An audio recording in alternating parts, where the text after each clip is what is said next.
السلام علیکم ورحمۃ اللہ وبرکاتہ۔ الحمد للہ نحمدہ ونستعینہ ونستغفرہ ونؤمن بہ ونتوکل علیہ ونعوذ باللہ من شرور انفسنا ومن سیئات اعمالنا۔ قال اللہ تعالی فی القرآن المجید والفرقان الحمید۔ فاعوذ باللہ من الشیطان الرجیم، بسم اللہ الرحمن الرحیم۔ یا ایہا الذین آمنوا اذا نودی للصلاة من یوم الجمعہ فاسعوا الی ذکر اللہ وذروا البیع ذلکم خیر لکم ان کنتم تعلمون۔ فاذا قضیت الصلاة فانتشروا فی الارض وابتغوا من فضل اللہ واذکروا اللہ کثیرا لعلکم تفلحون۔ وَإِذَا رَأَوْا تِجَارَةً أَوْ لَهْوًا انفَضُّوا إِلَيْهَا وَتَرَكُوكَ قَائِمًا قُلْ مَا عِندَ اللَّهِ خَيْرٌ مِّنَ اللَّهِ وَمِنَ التِّجَارَةِ وَاللَّهُ خَيْرُ الرَّازِقِينَ۔ صدق اللہ العظیم۔ وعن ابی ہریرہ رضی اللہ تعالیٰ عنہ قال قال رسول اللہ صلی اللہ علیہ وسلم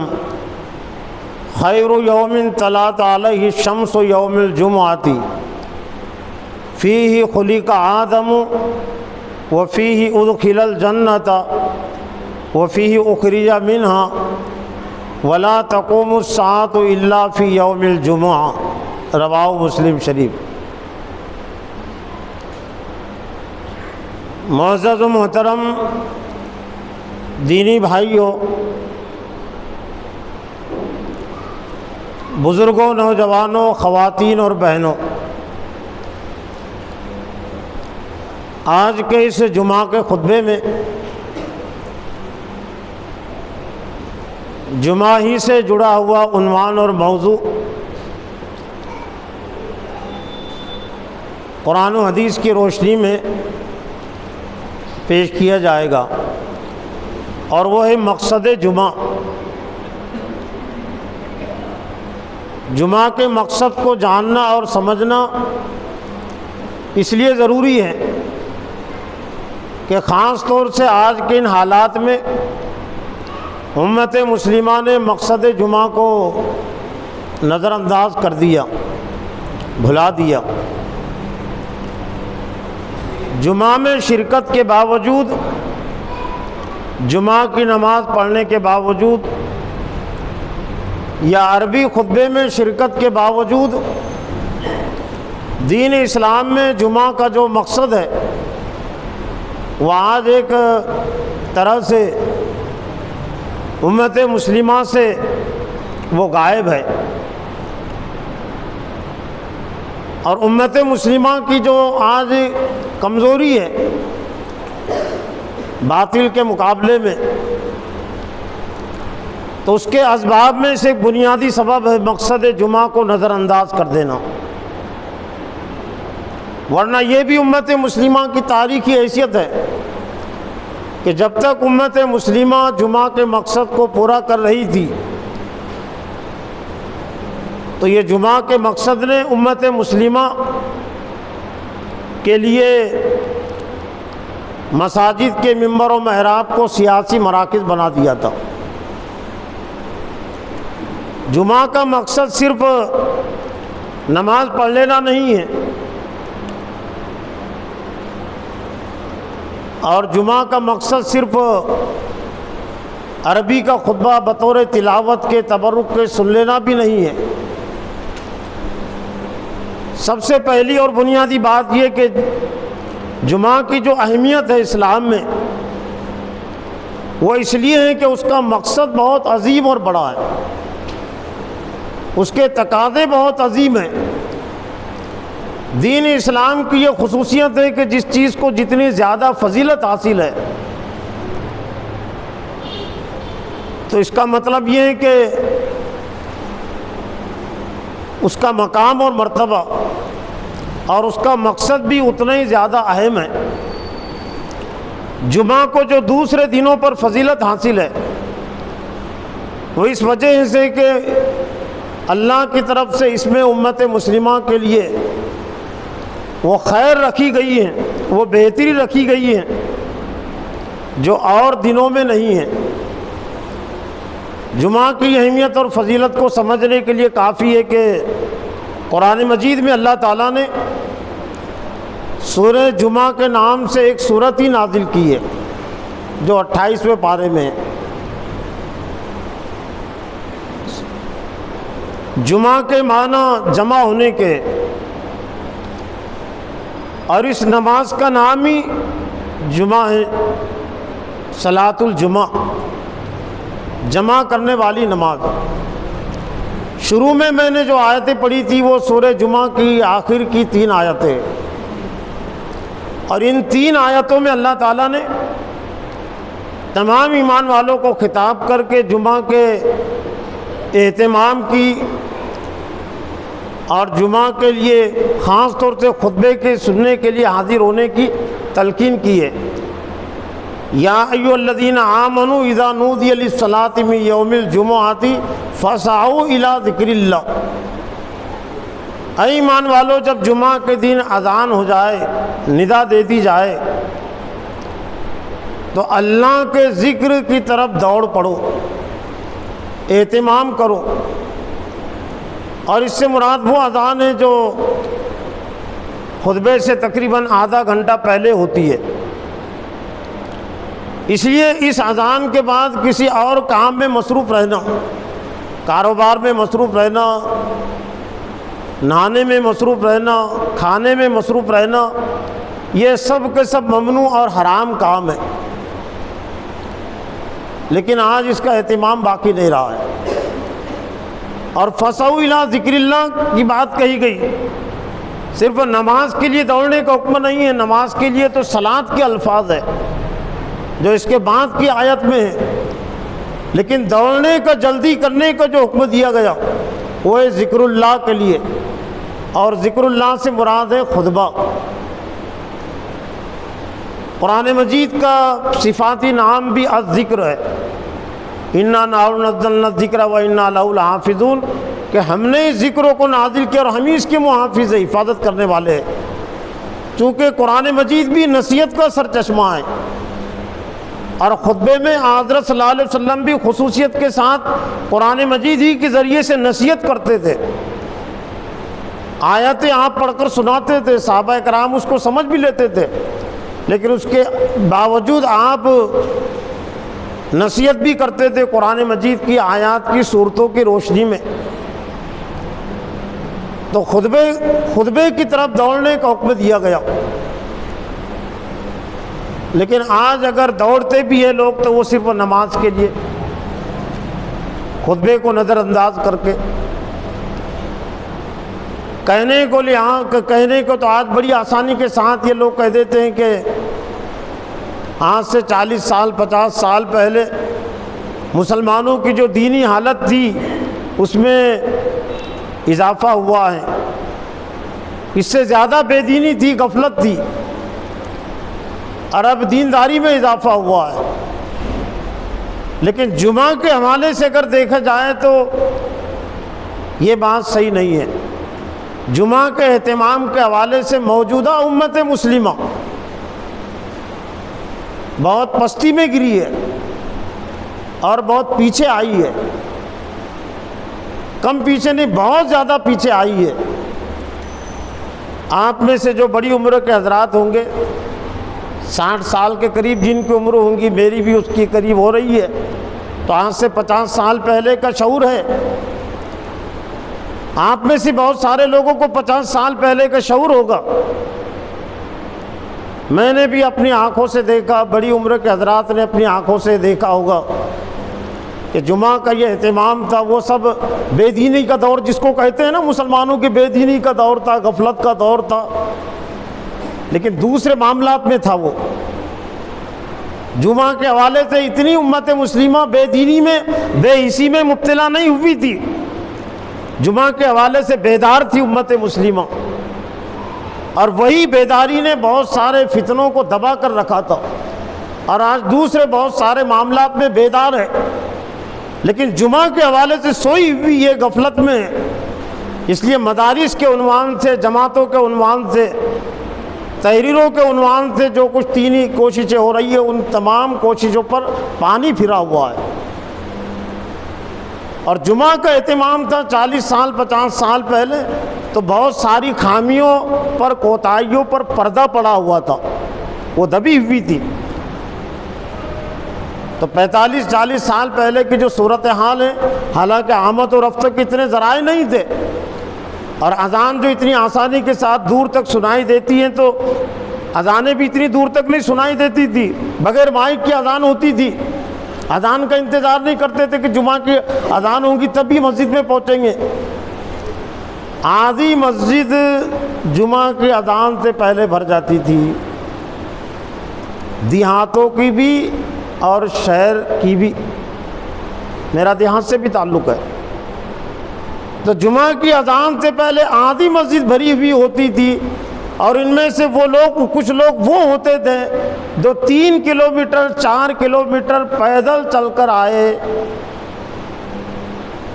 3 کلومیٹر 4 کلومیٹر پیدل چل کر آئے اور جمعہ کی اذان سے پہلے مسجد میں پہنچ گئے۔ جن کو قرآن مجید کی تلاوت آتی ہے ناظرہ، وہ سورہ کہف کی تلاوت میں مصروف ہے، کچھ ذکر اذکار میں مصروف ہے، خاموش بیٹھے ہوئے ہیں کچھ اہتمام میں۔ لیکن اب کیا صورتحال ہے؟ اذان سے پہلے تو مسجد ایک طرح سے خالی ہوتی ہے، اور اذان کے بعد آدھے گھنٹے کے بعد جب تقریر ہوتی ہے، خطبہ ہوتا ہے، یہ خطبہ ہی کا حصہ، یہ عام تقریر نہیں ہے۔ عام تقریر تو اس کو کہتے جو اذان سے پہلے ہوتی ہے، اور خطبے کا مقصد یہ تعلیم و تربیت، یہ خطبے کا حصہ ہے۔ تو خطبے میں بھی بہت کم لوگ شریک ہوتے ہیں، شاید اسی ناقدری کی وجہ سے آج دین کی جو کوششیں ہو رہی ہے، وہ کوششیں باہر آور نہیں ہو رہی ہے، اس میں کامیابی نہیں مل رہی ہے۔ تو جمعہ کے مقصد کو واضح کرتے ہوئے اللہ تعالیٰ نے فرمایا فَصَوْا إِلَىٰ ذِكْرِ اللَّهِ وَذَرُوا الْبَيْعَ ذَلِكُمْ خَيْرٌ لَكُمْ إِن كُنتُمْ تَعْلَمُونَ، اور خرید و فروخت تو چھوڑ دو۔ اور تمام مفسرین نے اس سے مراد لیا کہ صرف وہ خرید و فروخت کی بات نہیں ہے، تمام کاموں کو چھوڑ دو۔ ذَلِكُمْ خَيْرٌ لَكُمْ إِن كُنتُمْ تَعْلَمُونَ، یہی تمہارے لیے بہتر ہے اگر تم جانو۔ تو اس کا مطلب کیا ہوا؟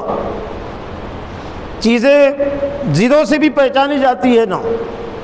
رات کو دن سے پہچانا جاتا ہے، دن کو رات سے پہچانا جاتا ہے، کالے کو گورے سے پہچانا جاتے ہیں،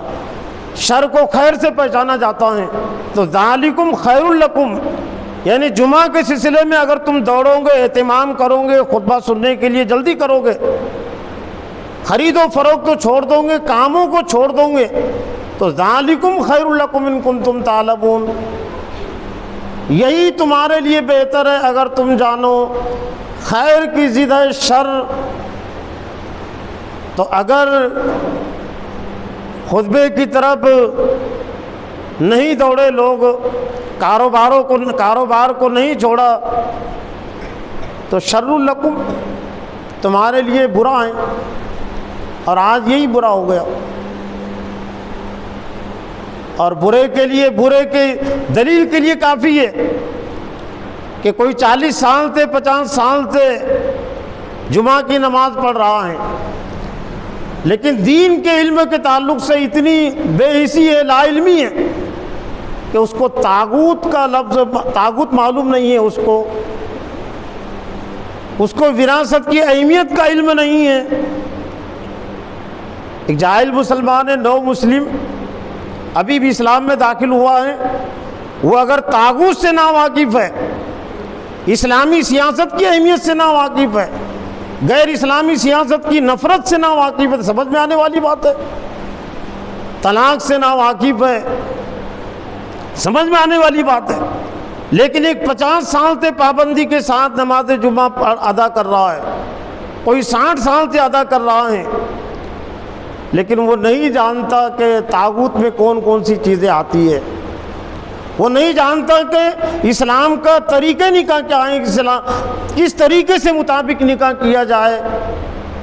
کس طریقے سے طلاق دیا جائے، جائیداد کی تقسیم کو کس طرح سے تقسیم کیا جائے۔ وہ والدین کے حقوق سے ناواقف ہے، پڑوسیوں کے حقوق سے ناواقف ہے، وہ بیوی کے حقوق سے واقف ہے، وہ شوہر کے حقوق سے ناواقف ہے۔ تو کیا ایسا ہو سکتا کیا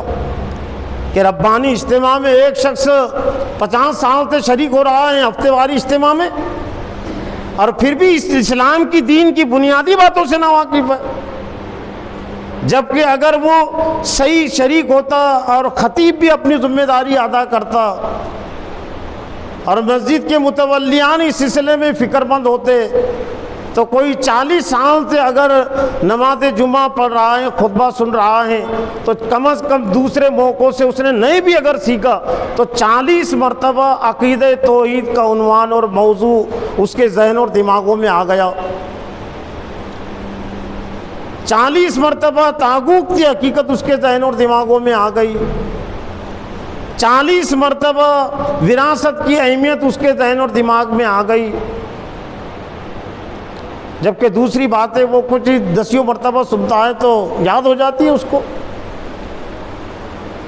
بہت سارے گانے یاد رہتے ہیں لوگوں کو، اس لیے کہ سنتے ہیں بار بار، زبانی ان کو گانے یاد ہو جاتی ہے، غزلیں یاد ہو جاتی ہے، اس لیے کو دھیان توجہ سے سنتے ہیں۔ لیکن جمعہ کے مقصد کو چونکہ ہم نے سمجھنے کی کوشش نہیں کی، اس لیے یہ جمعہ کے ذریعے سے جو اللہ تعالیٰ پوری امت مسلمہ کو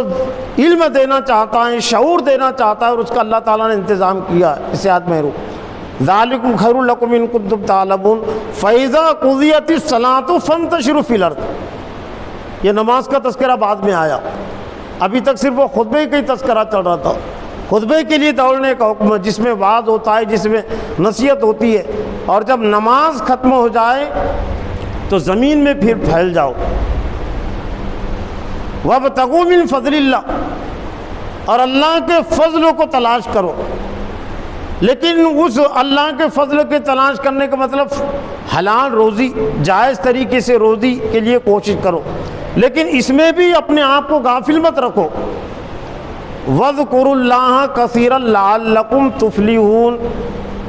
حلال روزی کی تلاش میں، کاروبار کی تلاش میں اللہ کو بھول مت جاؤ،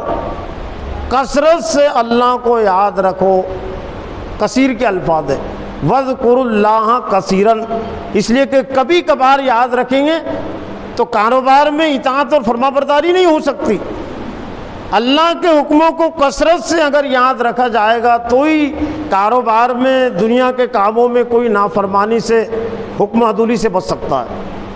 زیادہ سے زیادہ اگر وہ یاد رکھیں گا تو ہی وہ بچ سکتا ہے نافرمانی سے، اس لیے کثیر کا لفظ استعمال، کثرت سے اللہ کو یاد رکھو۔ پھر ایک واقعے کی طرف اشارہ کیا گیا، یہ سورہ جمعہ کی آخری آیت میں جو دور نبی سے تعلق رکھتا ہے، اور جس میں چند اہل ایمان سے کوتاہی ہوئی تھی خطبے کے سننے کے حوالے سے، تو اللہ تعالیٰ نے اس کوتاہی کا تذکرہ کیا۔ وَإِذَا رَأَوْا تِجَارَةً أَوْ لَهْوًا انفَضُّوا إِلَيْهَا وَتَرَكُوكَ قَائِمًا۔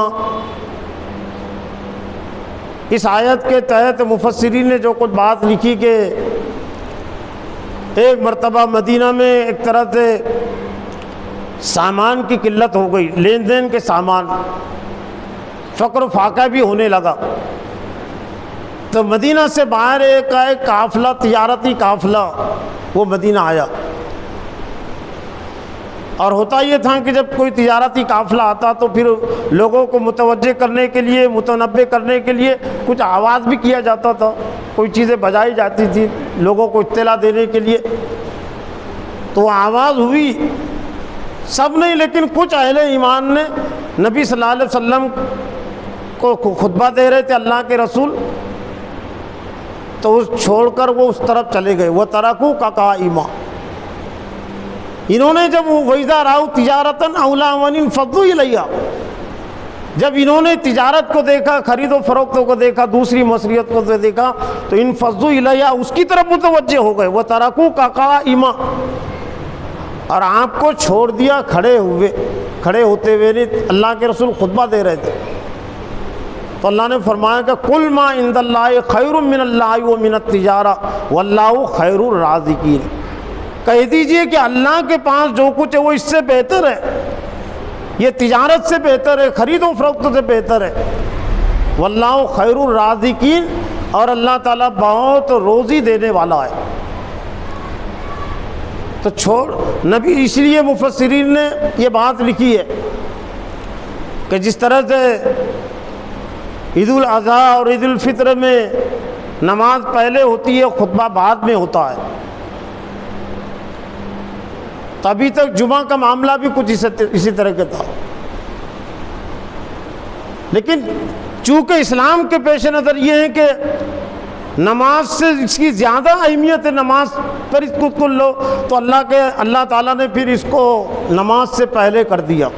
عید الفطر میں، عید الاضحیٰ میں تو وہ ترتیب باقی رہی کہ پہلے نماز پڑھ لی جاتی ہے اور اس کے بعد پھر خطبہ ہوتا ہے، لیکن کوئی یہ نہ سمجھے کہ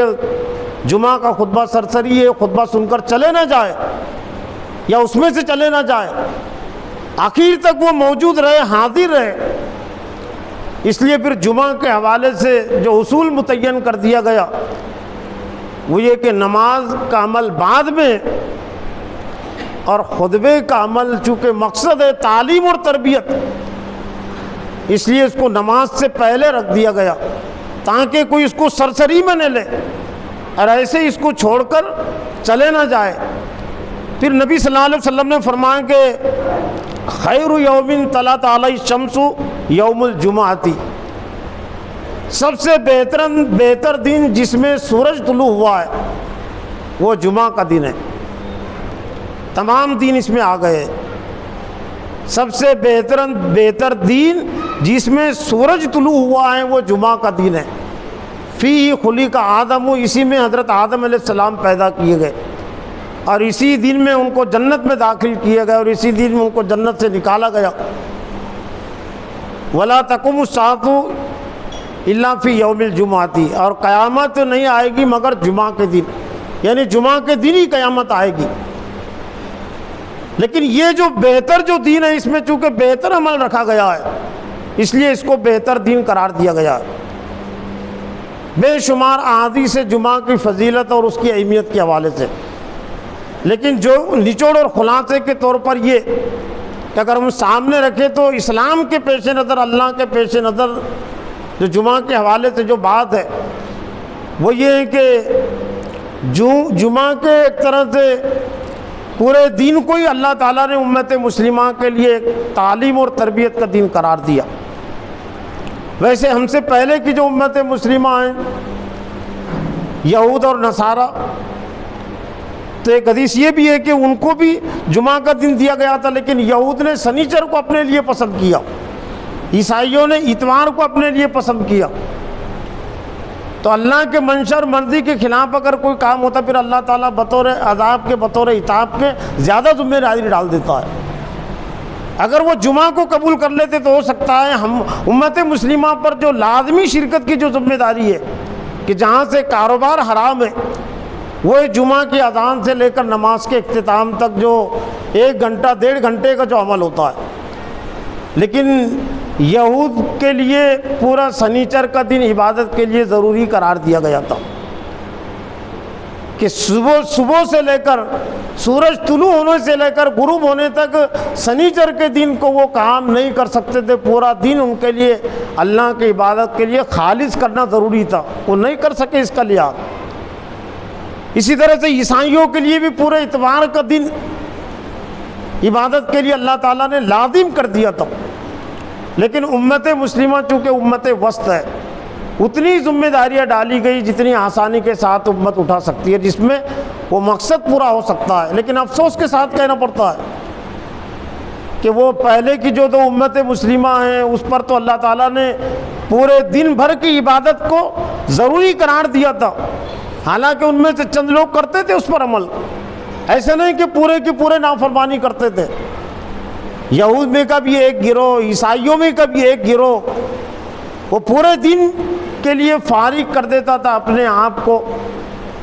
لیکن امت مسلمہ پر اللہ تعالیٰ نے یا ایھا الذین آمنوا اذا نودی للصلاۃ من یوم الجمعہ، اذان سے ہی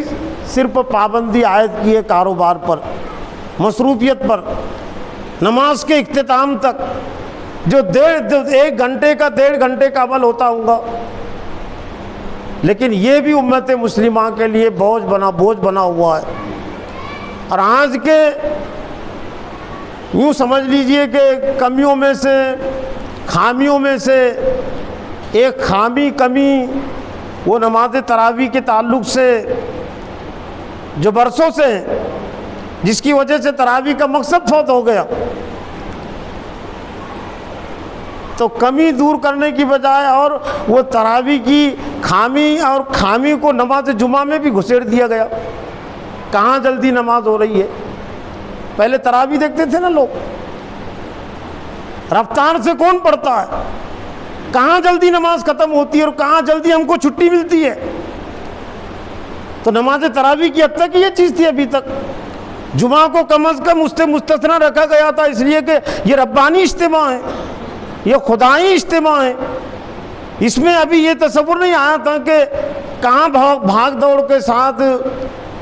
اور جلدی میں چھٹی ملتی ہے جمعہ سے، لیکن اب بڑے بڑے شہروں میں مقابلہ آ رہی ہے، مسجدوں میں مقابلہ آ رہی ہے۔ مقابلہ آ رہی کس کے لیے؟ کہ لوگ زیادہ سے زیادہ سنیں اور لوگوں کو تعلیم و تربیت ملے۔ اس میں اگر مقابلہ آ رہی ہوتی تو بالکل بہت اچھی چیز ہے، سابقو نیکی کے کاموں میں ایک دوسرے سے آگے بڑھو، لیکن مقابلہ آ رہا ہے اس میں ہو رہی ہے کہ کون جلدی نماز ختم کرتا ہے، کس مسجد کے ذمہ دار، کس مسجد کے امام نماز کو جلدی ختم کرتے ہیں۔ تو یہ نیکی کی مقابلہ آ رہی نہیں ہے۔ پہلے امت مسلمہ جمعہ کے حوالے سے غفلت میں پڑی ہوئی ہے، بے حسی میں پڑی ہوئی ہے۔ جمعہ کا مقصد جو تو فوت ہو گیا، تب کہاں تک امت مسلمہ کو گرانا چاہتے ہیں؟ جلدی نمازیں ادا کروا کر اور چھٹی کروا کر۔ تو جو کچھ فتنے موجودہ امت مسلمہ میں ہیں اس میں اور زیادہ اضافہ ہو جائے گا۔ حضرت صلی اللہ علیہ وسلم نے نماز جمعہ کے حوالے سے اور جمعہ کے دن کے حوالے سے احادیث میں امت مسلمہ کو جو تلقین کی ہے، تو یہ بات سامنے رکھ کر کہی جا سکتی ہے کہ امت مسلمہ جمعہ کے دن کو اپنے لیے خصوصی تعلیم اور تربیت کے لیے بھی استعمال کرے اور عمومی تعلیم اور تربیت کے لیے بھی استعمال کرے۔ خصوصی تعلیم و تربیت کا تذکرہ اس لیے کہ حضرت صلی اللہ علیہ وسلم نے جمعہ کے دن کی مناسبت سے جن صورتوں کے پڑھنے کو مسنون قرار دیا ہے، ان میں سے ایک سورہ کہف ہے جو 12 رکوعات پر مشتمل ہے، ایک سورہ آل عمران ہے وہ بھی کئی رکوعات پر مشتمل ہے، اور ایک سورہ ہود ہے اور سورہ دخان ہے۔ یہ 4 صورتوں کا تذکرہ ملتا ہے، اور 4 صورتیں یہ تقریباً 40 رکوعات کی ہو جاتی ہے، یعنی تقریباً کم و بیش 3 پارے کے قریب۔ اور ان میں خاص طور سے سورہ کہف کی تو بڑی اہمیت ہے، اور وہ یوں ہی نہیں ہے۔ سورہ کہف میں اسلام کے بنیادی عقائد کا تذکرہ ہے، توحید کا تذکرہ ہے، دعوت دین کے سلسلے میں آنے والی آزمائشوں کا تذکرہ ہے، اور 3 اہم واقعات کا تذکرہ ہے۔ تو اسلام یہ چاہتا ہے کہ جمعہ کے دن کی مناسبت سے امت مسلمہ ایک طرح سے اپنے آپ کو توحید سے بھی جوڑے،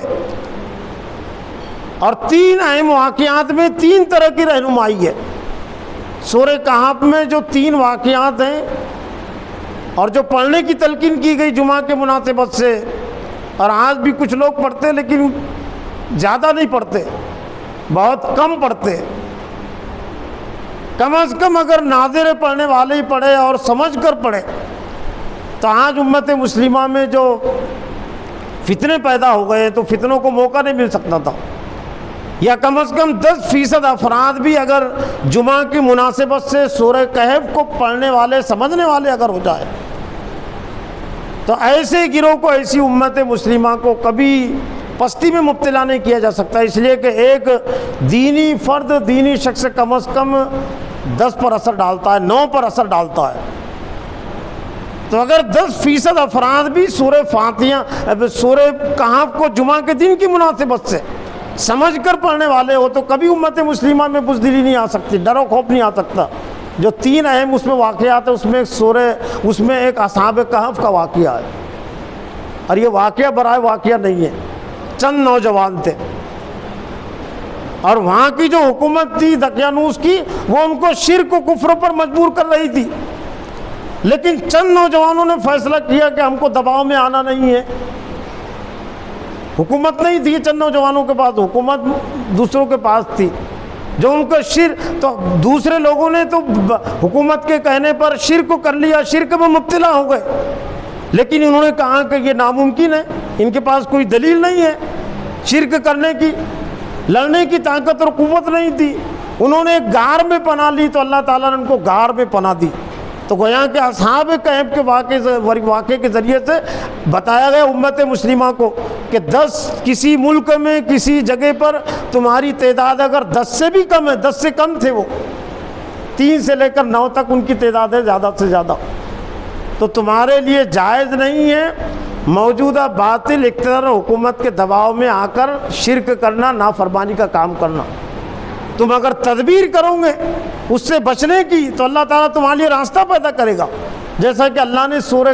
اصحاب کہف کے لیے راستہ پیدا کیا، 309 سال تک ان کو غار میں سلا دیا۔ وہ ایک واقعہ ہے سورہ کہف میں۔ دوسرا واقعہ اس میں ذوالقرنین کا ہے،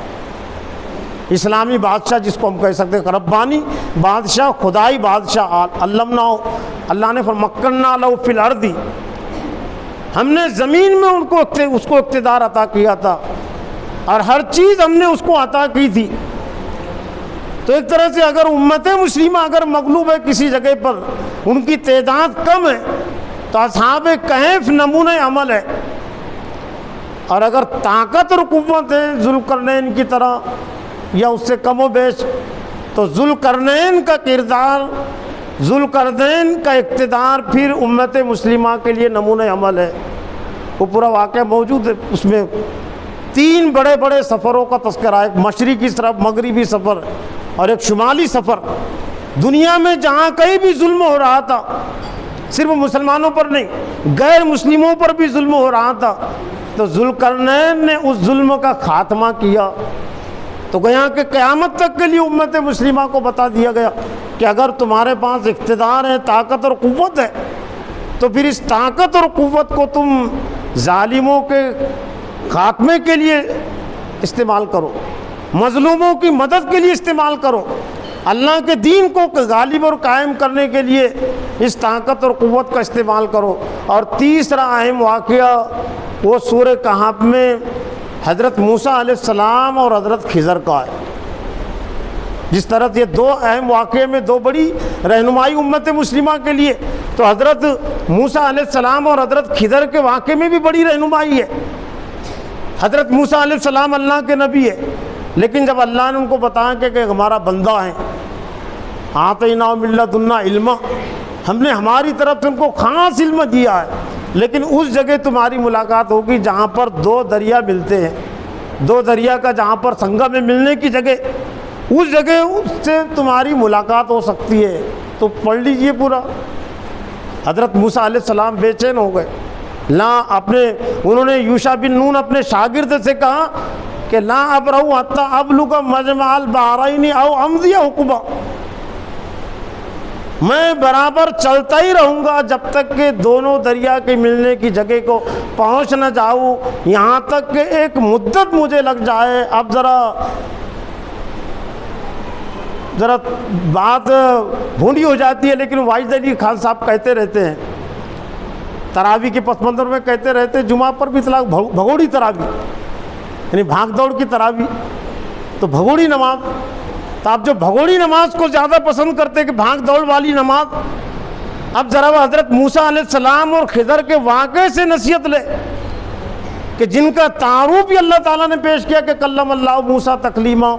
کہ اللہ تعالیٰ نے موسیٰ علیہ السلام سے خطاب کیا، لیکن جب موسیٰ علیہ السلام کو اللہ کی طرف سے معلوم ہوا کہ ایک خضر نام کا بندہ ہے اور 2 دریا جہاں پر ملتے ہیں وہاں اس کا مسکن ہے، یعنی گویا کہ مشکل ترین راستہ، لیکن موسیٰ علیہ السلام نے کہا کہ میں برابر چلتا ہی رہوں گا جب تک کہ میں اس جگہ تک پہنچ نہ جاؤں. حقوبہ کے الفاظ چاہے لمبی مدت مجھے لگ جائے، کسی مفسر کا اس سے مراد ہے 100 سال، کسی نے 200 سال، یعنی 100 سال بھی اگر لگ جائے، 2 سال 200 سال بھی لگ جائے تو میں برابر چلتا ہی رہوں گا. کائے کے لیے؟ حصول علم کے لیے. نبی ہے لیکن اللہ کی طرف سے معلوم ہوا کہ ہم نے خاص ان کو علم دیا ہے، تو کیا یہ عبرت کے لیے کافی نہیں ہے؟ جمعہ کے مقصد کی طرف آنے کے لیے کافی نہیں امت مسلمہ کے لیے؟ اتنی بے نیازی جو علم سے ہو گئی، قرآن و حدیث کی باتوں سے ہو گئی، اور پھر نبی صلی اللہ علیہ وسلم کی اس حدیث سے بھی ہم نتیجہ حاصل کریں کہ اللہ کے رسول نے فرمایا کہ لن یشبع المؤمن من خیر یسمعہ حتی یکون منتہی الجنہ. مومن خیر کی باتوں کے سننے سے کبھی سیراب نہیں ہوتا. مومن اگر ہے تو جیسا پیٹ بھر گیا نا،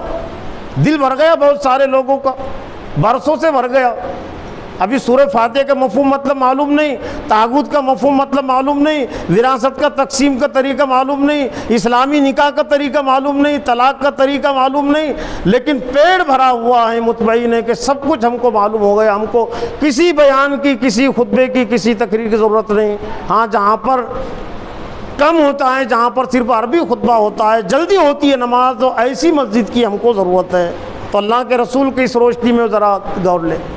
اللہ کا مومن خیر کی باتوں کی سننے سے کبھی سیراب نہیں ہوتا، کبھی اس کا پیٹ نہیں بھرتا. یسمعہ حتی یکون منتہی الجنہ، وہ نیکی اور دین کی باتوں کو سنتے رہتا ہے یہاں تک کہ اس کی انتہا جنت ہوتی ہے. اور پھر حدیث میں اللہ کو یہ بھی فرمایا کہ من ہمان لا یشبعان، 2 حریص اور لالچی ایسے ہے کہ جب ان کا پیٹ نہیں بھرتا. ایک ہے دنیا کا لالچی اور ایک ہے دین اور علم کا لالچی. تو دنیا تو برابر، دنیا دار تو برابر اپنی ذمہ داری ادا کر رہے ہیں کہ ان کی دنیا کی لالچ کبھی پوری نہیں ہوتی. لیکن اللہ نے فرمایا کہ علم کا جو لالچی ہے، دین کا جو لالچی ہے، اس کا بھی کبھی پیٹ نہیں بھرتا. لیکن ہم دیندار شمار ہوتے، اپنے آپ کو دیندار کہتے، لیکن ہمارا پیٹ بھر گیا، ہمارے اندر وہ لالچ، وہ حرص اور باقی نہیں رہی کہ ہم زیادہ سے زیادہ علم حاصل کریں. تو بنیادی طور سے خطبہ جمعہ کے جو 3 مقاصد ہوتے ہیں، آخر میں صرف تذکرہ کر دے رہا ہوں. پہلا مقصد ہے قرآن و حدیث کی روشنی میں جو واضح ہوتا ہے، وہ ہے ہفتے واری اسلامی تعلیم اور تربیت سے وابستگی، قرآن و حدیث کی تعلیم و تربیت سے وابستگی. تو ایک خصوصی انتظام تو اللہ کے رسول نے یہ کچھ صورتوں کی فضیلت بیان کر کے کیا، لیکن عمومی تمام کے لیے انتظام کہ پوری امت مسلمہ دین کے علم سے، تعلیم سے جڑے، تو خطبے کے ذریعے سے پھر اس کا انتظام کیا گیا کہ اس میں کوئی غیر حاضر نہ رہے، بیماروں کو چھوڑ کر مریض ان کے لیے گنجائش ہے. تو پہلا مقصد تعلیم اور تربیت. دوسرا مقصد ہے جمعہ کا اسلامی اجتماعیت سے وابستگی اور غیر اسلامی اجتماعیت سے اپنا رشتہ اور تعلق توڑنا. اور تیسرا مقصد ہے نماز جمعہ کا، وہ ہے اسلامی خلافت سے اپنے آپ کو وابستہ رکھنا. اگر قائم ہے تو اس کو قائم رکھنے کی کوشش کرنا، اور اسلامی خلافت اگر قائم نہیں ہے تو اس کے قیام کے لیے جد و جہد کرنا. اس لیے خطبہ ثانیہ میں حضرت عمر صدیق رضی اللہ تعالیٰ عنہ کا تذکرہ، حضرت عمر فاروق کا تذکرہ، حضرت عثمان کا تذکرہ، حضرت علی کا تذکرہ، حضرت حسن اور حضرت حسین کا تذکرہ وہ کیوں کیا گیا؟ اللہ کے رسول کا تذکرہ، حضرت حمزہ کا تذکرہ، کہ اللہ کے رسول اور یہ مخصوص صحابہ اکرام ہوئے کہ جنہوں نے اسلامی خلافت کے لیے قربانیاں دی ہے، جانوں کی قربانیاں دی ہے، مال کی قربانیاں دی ہے. تو خلافت کی تحریک، خلافت کو قائم کرنے کے لیے آج جو باطل خلافت جو مضبوط ہو گئی، تو اس وجہ سے مضبوط ہو گئی کہ اسلامی خلافت کا تصور ذہن و دماغوں سے نکل گیا. اس لیے خطبہ ثانیہ میں آج بھی بہت سارے جو خطبات کی کتابیں ترتیب دی گئی، ان میں سے خطبات موعظت بھی ہے جو بہت ساری مسجدوں میں پڑھی جاتی ہے. اس میں دعا موجود ہے آج بھی ہو، اللہم اعز الاسلام والمسلمین بالامام العادل ذی القوۃ القاہرہ والسلطۃ الظاہرہ علی الکفرۃ الباغیہ. اے اللہ اسلام اور مسلمانوں کو عزت عطا کر بالامام العادل، عادل فرما روا کے ذریعے، ذی القوۃ القاہرہ جو زبردست طاقت اور قوت اپنے پاس رکھے، والسلطۃ الظاہرہ اور جس کا اقتدار عام ہو، علی الکفرۃ الباغیہ جو نظام کفر کا باغی ہو. ایسے امام کی دعا ہر مسجد میں ہر خطبے میں خطیب کرتا ہے، مقتدی بھی کرتے ہیں، لیکن سوال یہ ہے کہ کتنے خطبہ دینے والے وہ نظام کفر سے بغاوت کیے ہوئے ہیں، کتنے آمین کہنے والے نظام کفر سے بغاوت کیے ہوئے، لیکن نہیں کیے ہوئے اس وجہ سے کہ ہم نے سمجھنے کی کوشش نہیں کی، جمعہ کے خطبے کے مقصد کو ہم نے اپنے آپ پر ہم نے منطبق نہیں کیا، اپنے آپ پر پیش نہیں کیا، ورنہ آج بھی جمعہ کے خطبے میں وہ پیغام موجود ہے کہ اس کو تمام قسم کی برائیوں سے، جہالت سے وہ نکال سکتا ہے۔ اللہ تعالیٰ سے دعا ہے کہ اللہ تعالیٰ مجھے بھی اور آپ کو بھی جمعہ کے مقاصد کو سمجھنے، اس سے جڑنے کی، امت کو جڑنے کی توفیق عطا فرمائے۔ وآخر دعوانا الحمدللہ۔